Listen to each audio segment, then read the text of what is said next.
Bonjour, je vais vous présenter un outil pédagogique sur la décroissance radioactive. Cet outil s'appuie sur une simulation probabiliste de la désintégration et l'objectif c'est de montrer que cet aspect probabiliste de la désintégration est une propriété absolument fondamentale. D'accord. À l'inverse, la loi bien connue en exponentielle moins lambda t, eh bien, nous verrons que c'est une loi statistique qui suit l'évolution d'une population de noyaux instables. Et en ce sens, c'est une propriété qui est moins fondamentale, qui est une propriété émergente. Voilà. Alors, comment ça se présente? Voilà. Vous avez ici 1520 noyaux instables. Alors, vous pouvez piloter cette instabilité en choisissant une demi-période. Ici, on va prendre 53 secondes. Vous la pilotez ici, voilà. Donc, on va prendre 53 secondes.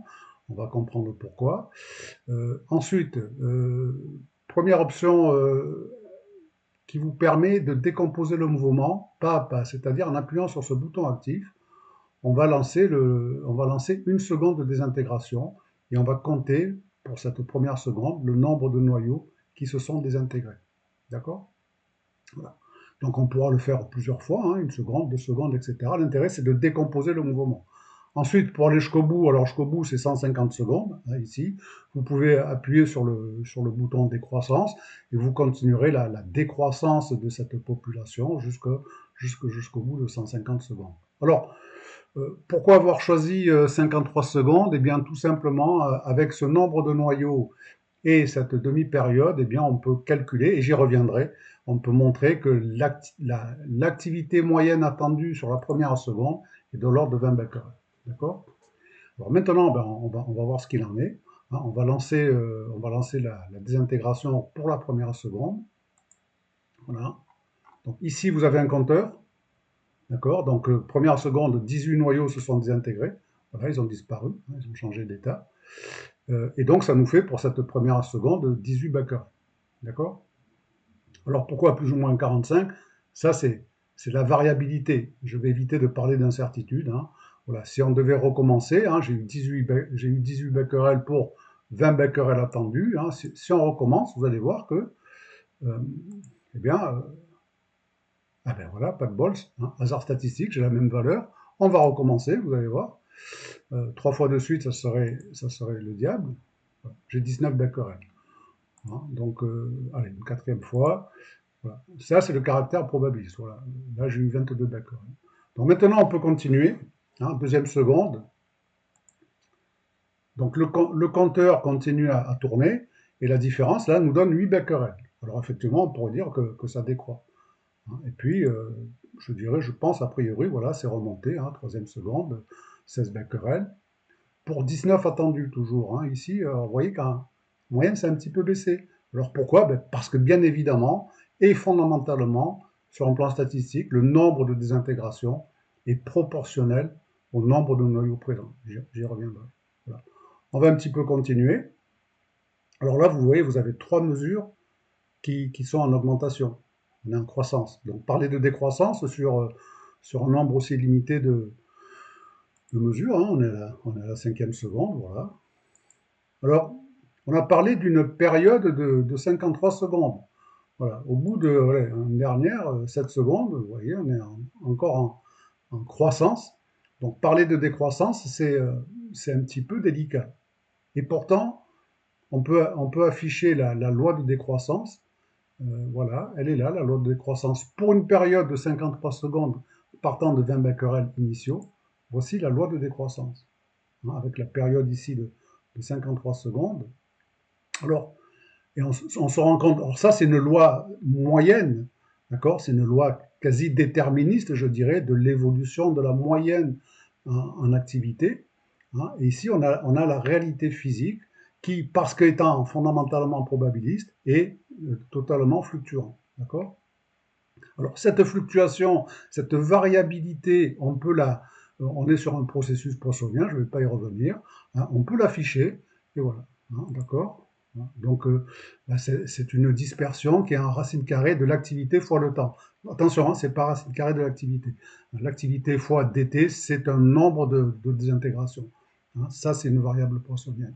Et donc voici la plage de variabilité des activités attendues. hein. Donc maintenant, si vous lancez la décroissance, est-ce que ça marche? Alors là, on peut regarder le nombre de noyaux qui disparaissent. Donc, on a de moins en moins de noyaux instables. Et on va voir qu'effectivement, malgré une variabilité relative importante, hein, ici, eh bien, en moyenne, la tendance, on va bien retrouver la tendance à la décroissance. Alors moi, j'avoue que j'aime bien. J'aime bien cette fluctuation qu'on arrive quand même à encadrer par un modèle qui marche bien. Voilà, c'est toujours étonnant de voir que malgré cette fluctuation importante, on retrouve cette décroissance. Alors, notez que lorsqu'on arrive à la période ici, à la demi-période, ici de 153 secondes, au niveau du compteur, on doit avoir consommé à peu près 750 noyaux, il en reste autant. D'accord? Donc, vous voyez qu'on retrouve bien la loi de décroissance, mais attention, cette loi de décroissance en exponentielle à 0 exponentielle moins lambda t, c'est l'évolution moyenne, hein. C'est un modèle. La réalité physique, elle est là. D'accord? Donc voilà pour cet outil. Alors, vous disposez aussi je dirais, d'éléments théoriques, hein, à savoir que, voilà, vous pouvez afficher quelques slides, je dirais. La première approche, hein, c'est de dire que on a une équation. Alors, je dis intuitive, je mets un point d'interrogation. Est-ce que c'est si intuitif que ça? C'est pas si évident. Équation intuitive et statistique de la désintégration, c'est de dire que le nombre moyen de désintégration, hein, ici dn moyen, est proportionnel au nombre de noyaux présents et à la durée dt. Alors pourquoi proportionnel au nombre de noyaux? Eh bien parce que fondamentalement, chaque noyau, durant la durée dt, a une probabilité donnée de se désintégrer. Donc c'est lorsque vous jetez 1000 pièces en l'air, vous attendez 500 faces. Mais si vous faites l'expérience, hein, vous verrez que vous allez fluctuer autour de 500. Mais vous allez respecter une moyenne de 500. D'accord? Voilà. Donc dire que c'est proportionnel au nombre de noyaux, hein, dit autrement, si vous avez 1 million de noyaux avec une activité de 10 becquerels, hein, vous pouvez vous attendre, si vous avez 2 millions de noyaux, à avoir une activité de 20 becquerels. D'accord? C'est en ça que cette équation est intuitive. Alors en fait, c'est pas si intuitif que ça parce que ça s'appuie sur l'hypothèse d'indépendance de la désintégration d'un noyau à l'autre. Voilà, chaque noyau va se désintégrer de façon indépendante vis-à-vis de ses petits copains. D'accord? Deuxième chose, on y reviendra, c'est que à chaque seconde qui va s'écouler, un noyau qui ne s'est pas encore désintégré a toujours la même probabilité de se désintégrer. Alors ça, c'est une propriété physique qui n'est pas évidente, d'accord? Donc ce qu'on peut écrire, c'est cette équation fondamentale, c'est que dn est égal à, donc proportionnel à n, proportionnel à dt, il y a une constante de proportionnalité, c'est lambda.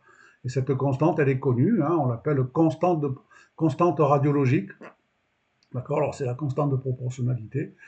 En soi, constante radiologique, ça ne veut pas dire grand-chose, elle est en seconde moins 1, et on peut montrer que lambda, c'est le log de 2 sur la période. D'accord? Ensuite, deuxième slide, c'est l'approche probabiliste de ce modèle, hein. Si on part de cette équation fondamentale, eh bien ici on peut écrire que dn sur n est égal à lambda dt. Alors dn sur n, ça représente quoi? Ça représente le nombre de noyaux qui se sont désintégrés pendant une seconde rapporté au nombre de noyaux présents. Donc c'est bien un concept de probabilité, hein, c'est une probabilité fréquentiste. Donc cette quantité-là, c'est la probabilité de chaque noyau de se désintégrer. C'est égal à lambda dt et c'est égal à cette probabilité. Donc l'équation la plus fondamentale, hein, que l'on puisse écrire, c'est dp est égal à lambda dt. Voilà, elle est là, hein. Donc dp est égal à lambda dt, c'est la probabilité pour un noyau de se désintégrer sur la durée dt.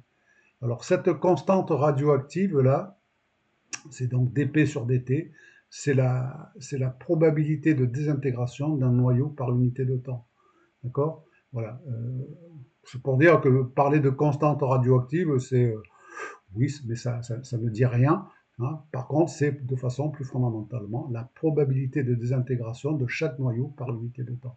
Et ce qui est fondamental et sans doute pas intuitif, c'est que cette probabilité est indépendante du temps écoulé, hein. Et alors ça, c'est peut-être moins intuitif. Pourquoi? Si vous fabriquez deux noyaux instables, à l'instant t égale 0, Il y a un premier noyau qui pourra se désintégrer au bout de 10 secondes, et l'autre noyau qui va vivre pendant 30 ans et qui va se désintégrer au bout de 30 ans. Et pourtant, au bout de 30 ans, juste avant de se désintégrer, la probabilité qu'il a de se désintégrer sur la seconde qui va suivre, c'est la même que lorsqu'il est né à la première seconde. D'accord? C'est ce qu'on appelle une mort sans vieillissement. C'est-à-dire que quelque part, le noyau est sensible au temps qui passe. Par contre, il ne mémorise pas, donc il est sensible à l'instant, mais il n'intègre pas le temps passé. D'accord? Voilà, il ne s'use pas. Voilà. Alors on peut montrer que on peut en tirer une grandeur plus fondamentale que la période, c'est taux. Hein. Lambda, ce sont des secondes moins 1. Si vous en prenez l'inverse, ça fait des secondes, et on peut montrer que taux est égal à 1 sur lambda, c'est la durée de vie moyenne. Et ça, c'est un concept probabiliste, d'accord? C'est égal à la période T1,5 sur log de 2. Voilà. La période, c'est un concept statistique, taux, c'est un concept probabiliste. Alors ça, les calculs, vous les avez ici, hein, à partir de la demi-période que vous avez choisie, eh on peut montrer que lambda, c'est log de 2 sur T1,5. Que donc, dp, c'est lambda dt, ici, dt, c'est une seconde, ça nous fait 1,31%. Et taux, la durée de vie moyenne, c'est 76 secondes. D'accord? Et toute la construction de cet outil, hein, qui met en évidence le caractère fluctuant de ce processus, mais une décroissance en moyenne exponentielle, elle est basée sur un code, hein, qui est là, voilà, qui est simple, hein, c'est une ligne pour l'essentiel. D'accord? Donc pour tous les noyaux, à chaque seconde qui passe, eh bien on va les faire se désintégrer ou pas en calculant une probabilité de se désintégrer. Donc dp c'est lambda dt, on le calcule, et on construit ce qu'on appelle une épreuve de Bernoulli, hein, c'est partie entière d'un random. Hein. Un random, une variable aléatoire constante entre 0 et 1 plus dp. Voilà. Ça vous donne la valeur 1 avec la probabilité dp, et ça vous donne 0 avec la probabilité 1 moins dp. Donc si cet indicateur ici est égal à 1, eh ben on va désintégrer le noyau correspondant. Donc en fait le code c'est une ligne, hein, d'accord? Elle est fondamentalement probabiliste. Voilà. Voilà. Donc, alors pour continuer sur l'aspect statistique ici, on repart de la même équation, dn est égal à lambda n dt. Hein, comme je vous l'ai dit, c'est vraiment l'équation fondamentale. Et on en déduit le concept d'activité, qui est donc le concept statistique, en écrivant que dn sur dt, d'accord, que l'on définit comme étant l'activité, c'est-à-dire le nombre de désintégrations par unité de temps, c'est a de t, et bien cette activité-là, à chaque instant, c'est lambda n de t. Donc lambda, c'est la constante radioactive que l'on a calculée ici, et n de t, c'est le nombre de noyaux présents à l'instant t. Alors c'est pour ça, si vous faites le calcul ici, si vous calculez, si vous calculez donc lambda, c'est ici, fois 1520, ça va vous donner l'activité, le nombre de désintégrations. Alors, éventuellement, fois dt, hein, dt une seconde, d'accord, ça vous donnera le nombre de noyaux qui se désintègrent pendant une seconde, c'est 19,9, donc par seconde, ça fait 19 becquerels, d'accord.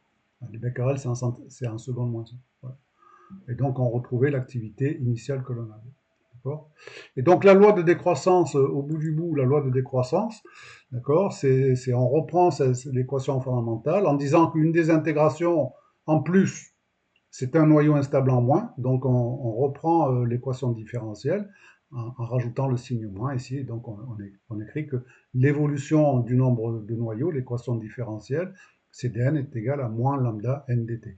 Donc l'intégration est élémentaire, hein, d'accord, je vais passer le détail, et on trouve que n de t, c'est n0 exponentielle moins lambda t, et on trouve effectivement cette loi de décroissance radioactive qui est, j'insiste là-dessus, une propriété, une loi émergente. D'accord. Voilà. Pour terminer, une, une relation qui est intéressante, hein, c'est que l'activité, donc c'est lambda n, et lambda n, ben, c'est lié, c'est le nombre de noyaux, on peut le relier à la masse du radionuclide présent dans la source considérée. Hein, donc si vous prenez un radionuclide XZA de période T1,5, on peut montrer que la masse en grammes, c'est l'activité en becquerel, fois la demi-période, fois donc le nombre de masses, qui représente des grammes, divisé par log de 2 sur le nombre d'Avogadro. Alors, petite application, si je reprends 20 becquerels, par exemple de césium 137, de période 30 ans, bien la masse c'est 6,2 10-12 grammes. Alors c'est pas beaucoup 20 becquerels, mais enfin, vous voyez bien que même si vous prenez 20 mégabecquerels, la masse ce sera pas grand chose non plus. Et donc toujours pour 20 becquerels, le nombre de noyaux présents c'est 2,7 10 puissance 10 noyaux. Vous voyez, alors là c'est la limite de la simulation. On a pris 1520 noyaux, c'est vraiment c'est un petit peu loin de la réalité usuelle. Donc même avec des activités très très faibles, même avec des périodes plus courtes, le nombre de noyaux est vraiment très élevé. Et la probabilité de désintégration pendant une seconde, ici pour notre césium 137, quelle que soit son activité d'ailleurs, c'est 7,3 10 moins 7,3 10 moins 10. D'accord. C'est ce qui va donner à la statistique, à la variable aléatoire nombre de désintégration, le caractère poissonné. D'accord. Voilà. Donc on va enlever les textes, hein, voilà. Alors, donc on peut recommencer. Alors il y a deux façons de faire, hein. On peut réinitialiser. Vous pouvez changer la période. On va prendre on va afficher la loi. Alors ce qui peut être intéressant, c'est d'afficher la loi a priori, de prendre par exemple une période plus courte. On voit que la loi va changer. On va partir de 40 becquerels, hein, pour 26 secondes. Et là, effectivement, alors on peut refaire du pas à pas. Voilà, hein, donc on a 50 becquerels pour 39,5 attendus. Et puis là encore, ben, on va retrouver le caractère fluctuant. D'accord. Et vous pouvez lancer la décroissance à partir de ce point-là. Et on va retrouver notre loi de décroissance. Alors on peut, voilà, à 26 secondes, a priori, ici, on devrait avoir consommé à peu près 750 noyaux. Voilà, top, on y est. Ouais, bon, voilà, on y est à peu près, hein. Donc voilà pour cet outil